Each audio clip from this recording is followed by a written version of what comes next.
if you got subjects you'd like to talk about, questions, comments, we'd be glad to talk to you, and wish you would come and just join us sometime if you ever get the chance here in Pontiac. I'd like to talk to you about something I've seen a lot of, and that's violence. Violence is on the rise. We are seeing murders in our major cities are rising at significant amounts.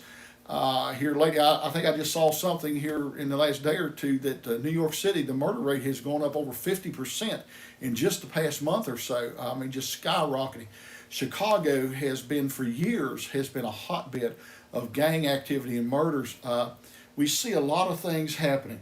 Well, violence begets violence. If you're going to perform violence against somebody, violence is going to happen back.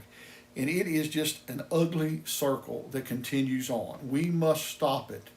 And we cannot condone violence. I don't understand why I see folks, and some of the folks I see doing this are good people. And I don't think they even realize what they're even saying, but they almost are condoning violence. What they did needs to be done back to them. Well, really, that's not a way we should act or we should even do. But Jesus says this in Matthew 26, starting at verse 51, going through 52. This is in the garden, and Judas has just betrayed him, and they have come to get him and to take him away, arrest him, and to give him the mock trial and to crucify him and everything. And he says that this is what Scripture says. And behold, one of those who were with Jesus stretched out his hand and drew his sword and struck the servant of the high priest and cut off his ear. I don't think he was aiming for his ear. I think the guy moved his head and he cut his ear off. Then Jesus said to him, put your sword back into its place, for all who take the sword will perish by the sword. Jesus is letting us understand that if we are going to perform violence, violence will happen back towards us.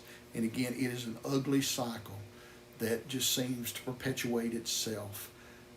We need to be peaceful people.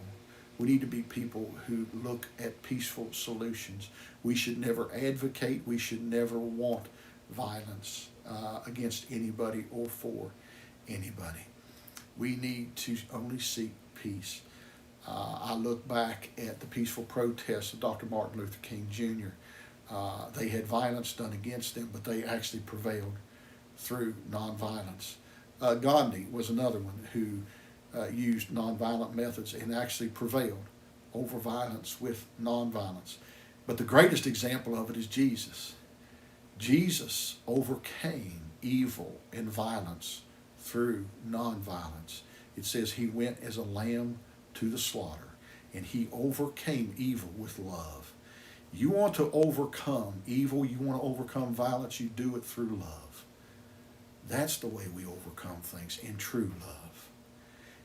I'm not a fool. I've been in the military. I've lost a son to the military, through post-traumatic stress. I'm not so foolish to think that in World War II, if people would have been standing waving daisies at Hitler's panzers, that they would have stopped for him. That's not what I'm talking about. But if we truly want to overcome, we overcome violence, we overcome evil through love, just as Christ did. And I pray today that we would always seek the peaceful solution and not, again, applaud violence in any way against anyone. I pray today